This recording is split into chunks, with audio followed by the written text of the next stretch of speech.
Hey there from the Orlando Science Center. I'm Eric Burris, joined by Kirby from the Science Center, and we are talking about dinosaurs this month. There's a new thing you guys are doing. Let's talk about it. Yes, so this is for our newest Kidstown program called Prehistoric Pals. Yeah. And you'll be able to see Kidstown presenters leave our regular exhibit hall in Kidstown and come up here to Dino Digs. Yeah. As we use these two life-sized baby puppets. Yep. So this is Claudia, a Tyrannosaurus Rex, and then we'll also have Spike, the Triceratops as well. Okay, so Claudia, we know that Claudia is a youth Tyrannosaurus Rex. The size of those teeth, to give you an idea of where Claudia's teeth will end up, there's a little bit of a size discrepancy there.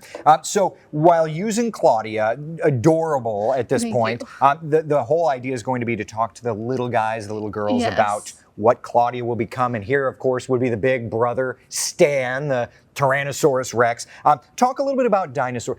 We know they lived long ago. What took them out, So she lived about 65 million years ago, and we believe it was the asteroid strike that made dinosaurs extinct, based off the information we have now. You can see she has really sharp teeth. And then her claws are also sharp here. I love it. I think we should see what Claudia has to say this morning. Go ahead. What do you have?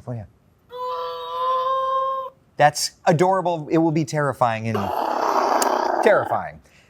Just for perspective also, I thought this was interesting. This is a fossil of a Tyrannosaurus Rex brain, full-size Tyrannosaurus Rex brain. So when you look at it compared to Claudia, a dinosaur that would be this young would have a brain about the size of what?